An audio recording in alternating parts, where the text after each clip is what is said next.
আসলে মূলত হচ্ছে ক্ষমতাটা কিভাবে চলবে, ক্ষমতার বন্দোবস্ত কি, এইটাই বাংলাদেশের প্রধান রাজনৈতিক বিষয়।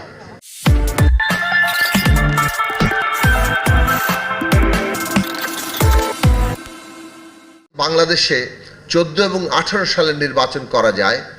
11 সালে পঞ্চদশ সংশোধনীর মধ্য দিয়ে সংবিধান, যেটা জনগণের অভিপ্রায়, অর্থাৎ জনগণের অভিপ্রায়ের ঊর্ধ্বে সংবিধানের একটা অংশ, কতিপয় মানুষ তাদের যে স্বার্থ অথবা আকাঙ্ক্ষা সেটাকে স্থাপন করা হয়। সেইটারও উপলব্ধি 11 সালেও ঘটেনি, কিন্তু 11 সাল 14 সালে 18 সালে পরিণত যখন হয়েছে তখন সেই জায়গাটা রাজনৈতিক দিক থেকে এসেছিল যে বাংলাদেশে একটা ফ্যাসিস্ট বন্দোবস্ত কায়েম হয়েছে। বন্দোবস্ত শব্দ ব্যবহার করা হোক বা না হোক, একটা গণতান্ত্রিক রাজনৈতিক ব্যবস্থা যে এই দেশে প্রতিষ্ঠা করা ছাড়া আর একটি নির্বাচন সম্ভব না, বাংলাদেশ কোনোভাবেই আর এগোতে পারবে না, সেটা মোটামুটিভাবে রাজনৈতিক অঙ্গনে, বিশেষত বিরোধী রাজনৈতিক অঙ্গনে প্রতিষ্ঠিত হয়েছিল।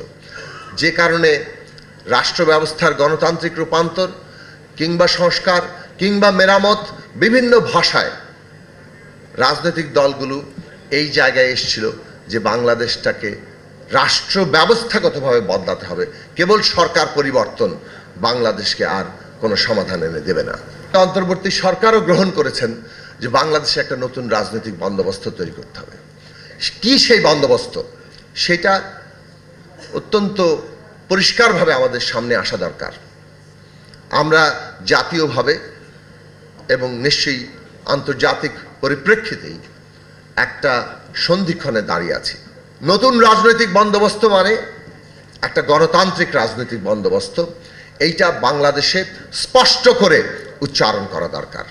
আমাদের হাজারো শহীদ, আমাদের হাজারো আহত, তাদের সমস্ত সংগ্রামের ভাষা দিয়ে এসছে বাংলাদেশ গণতন্ত্রের পথে হাঁটবে।